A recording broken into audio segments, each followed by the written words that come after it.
Hello बच्चों, आज हम बीएससी नर्सिंग फर्स्ट सेमेस्टर के PYQ करेंगे। हमारा सब्जेक्ट है एनाटॉमी एंड फिजियोलॉजी। इसके इम्पॉर्टेंट PYQ करेंगे, ठीक है। तो पहला क्वेश्चन है, मानव शरीर की सबसे छोटी संरचनात्मक एवं कार्यात्मक इकाई। तो सेल होगा। और दूसरा क्वेश्चन है, हृदय में कुल कितने कक्ष होते हैं। दिख ही रहा है, फोर चैम्बर्स होते हैं। Right artery, right ventricle, left ventricle, left artery, ठीक है।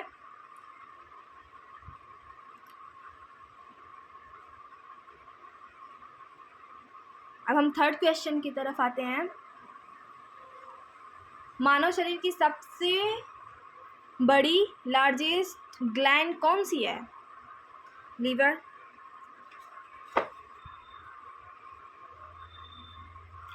अब यहां से आपने गेस करना है, ठीक है बच्चों। क्वेश्चन नंबर 4 है, निम्नलिखित में से कौन सा विटामिन रक्त के थक्के ब्लड क्लॉटिंग बनाने में सहायता करता है। पहला ऑप्शन आपने दिया है विटामिन ए, बी है विटामिन सी, सी है विटामिन डी एंड डी है विटामिन के। तो कौन सा होगा। विटामिन के। अगर विटामिन के की कमी हमारे शरीर में होती है तो हमारे ब्लड का जो प्रवाह है वो रुकेगा नहीं, थक्के नहीं बनने देगा।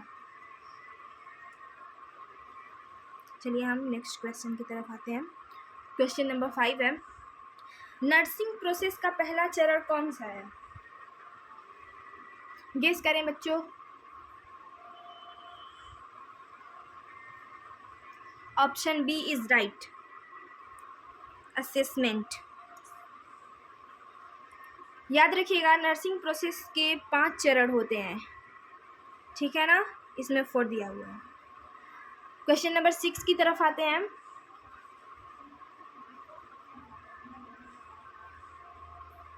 क्या दिया हुआ है, मानव शरीर में लाल रक्त कणिकाओं RBC का निर्माण कहाँ होता है।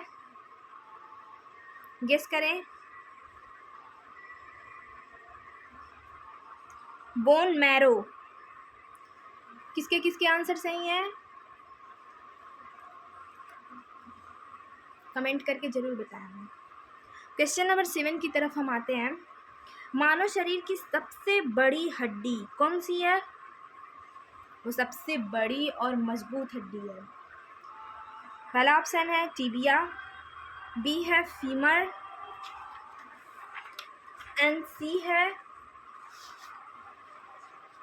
ह्यूमरस, डी है फिब्यूला। कौन सा सही है। Option number B is right, femur. ये जांग की हड्डी होती है, ठीक है।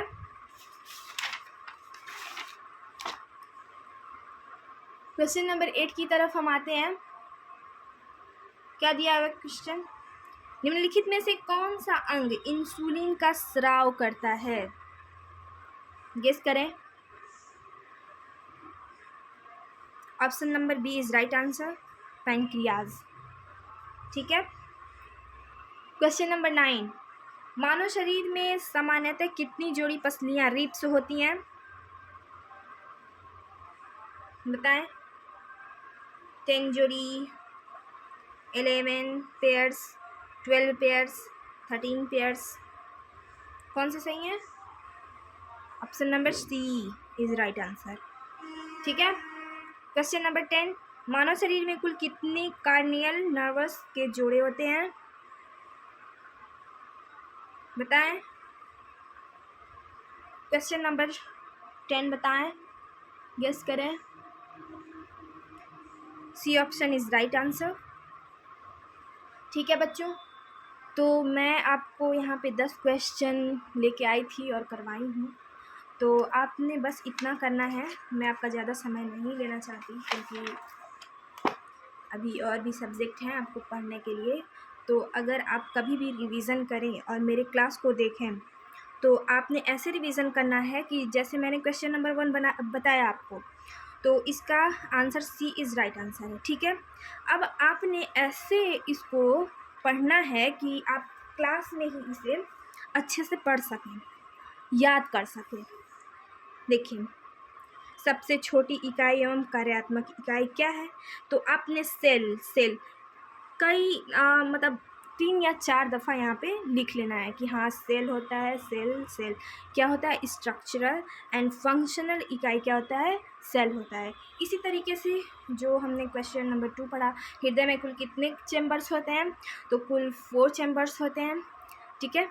इसको भी आपने 10 टाइम्स यहाँ पे लिख लेने हैं। अगर आप जितना लिखने की प्रैक्टिस करेंगे उतना ही आपकी तैयारी मजबूत होगी। याद रखिएगा कि जितने टाइम्स हम लिखते हैं हमारा दिमाग उसे रिपीट करता रहता है। अगर हम इसको पढ़ के ही छोड़ देंगे तो हम भूल भी सकते हैं। हम बाद में ये सोचेंगे एग्ज़ाम टाइम में कि हमने 2 पढ़ा था या 3 पढ़ा था, ठीक है। तो आपने जितना हो सके इसे लिख के पढ़ना है, ठीक है। अब मुझे इजाज़त दीजिए, अगले लेक्चर में हम फिर मिलेंगे एक नए सब्जेक्ट के साथ। आज हमने पढ़ा एनाटॉमी एंड फिजियोलॉजी, और अब आप इसे दोहरा लीजिए लिख के, ठीक है। बाय बच्चों।